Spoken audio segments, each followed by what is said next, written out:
बहुत बहुत धन्यवाद आदरणीय शरीफ भाई, आदरणीय अकील अख्तर साहब, हमारे साथ आए एडवोकेट अजीत सिंह जी, हमारे साथ आए भट्ट साहब, आदरणीय मौर्य जी, किरण शर्मा जी, आदरणीय शिवचंद्र यादव जी, आदरणीय बनी सिंह जी, आदरणीय श्री मिश्रा जी, राधेश्याम त्रिपाठी जी, विनोद जी, यहाँ पर उपस्थित सभी उमराव हाते के माताएं, बहनें एवं वरिष्ठ एवं नौजवान साथियों, संगीता जी, सपा के वार्ड अध्यक्ष हैं शरीफ भाई, मोबाइल भाई, पूर्व पार्षद भी आए होंगे वहां से हमारे, अच्छा चले गए, सुशीला सोनकर जी।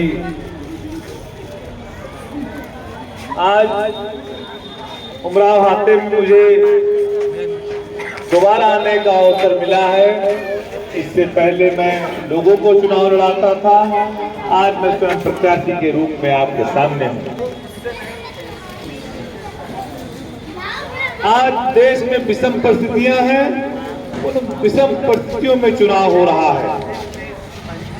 राहुल गांधी ने कन्याकुमारी से लेके कश्मीर तक जो यात्रा की और मणिपुर से लेके मुंबई तक, वो इसलिए कि इस देश की एकता और अखंडता बनाए रखने के लिए, इस देश में प्रेम और भाईचारा बनाए रखने के लिए, और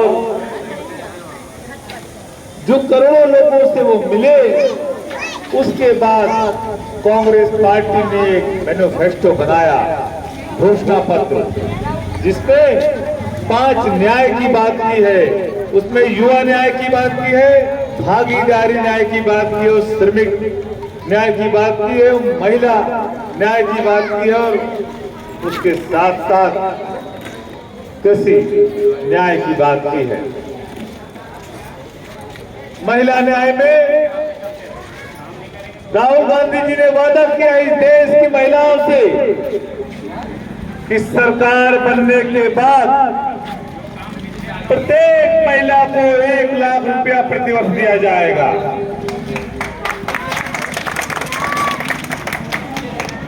दूसरा वादा किया है युवा न्याय में कि 30 लाख नौकरियां भरी जाएंगी। साथ ही साथ जो नौजवान हैं जिसने स्नातक पास कर लिया है, उनको 1 साल की अप्रेंटिस और 1 लाख रुपया उनको दिया जाएगा। और जो नौजवान कुछ बिजनेस करना चाहते हैं बिना सिक्योरिटी के, उन्हें लोन दिया जाएगा।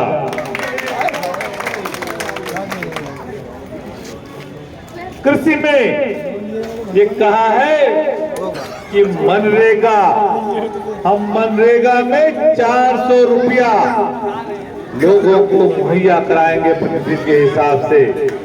साथ ही साथ कृषि के उपकरण जो उपयोग में आते हैं उनको जीएसटी फ्री करने का काम करेंगे।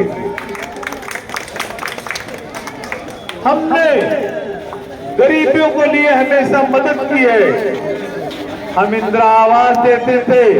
आज जो ये घर बने हैं, ये भी यूपीए 1 यूपीए 2 में जब ये बना था तब कांग्रेस की सरकार केंद्र में थी, और उसकी वजह से ये घर बने क्योंकि हम केंद्र से पैसा देते थे।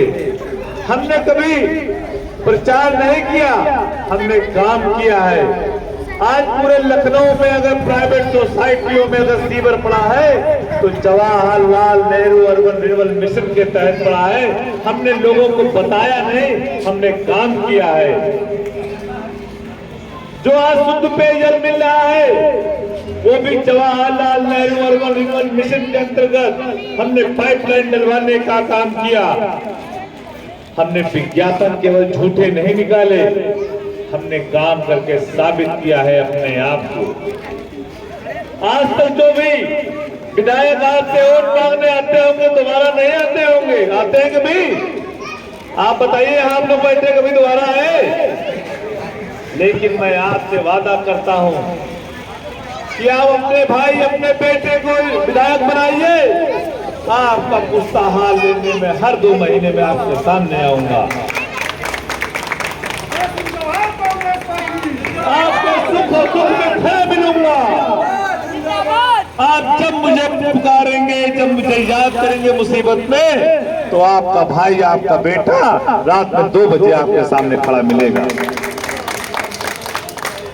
शरीफ भाई कह रहे थे, मैंने बड़े संघर्षों से मैं यहां तक आया हूं, मैं एक आम परिवार का व्यक्ति हूं, मैंने देखा है कष्ट क्या होता है, मैं आपके दुख दर्द को महसूस करता हूं, मैं एक एक घर जा रहा हूं, लोगों के मिल रहा हूं, और लोगों के जो प्यार और स्नेह मिल रहा है मुझे, मैं आपको विश्वास दिलाता हूं, आप एकजुट होकर वोट डालिए, इस बार परिवर्तन होने जा रहा है, इतिहास लिखा जाएगा पूरा विधानसभा का।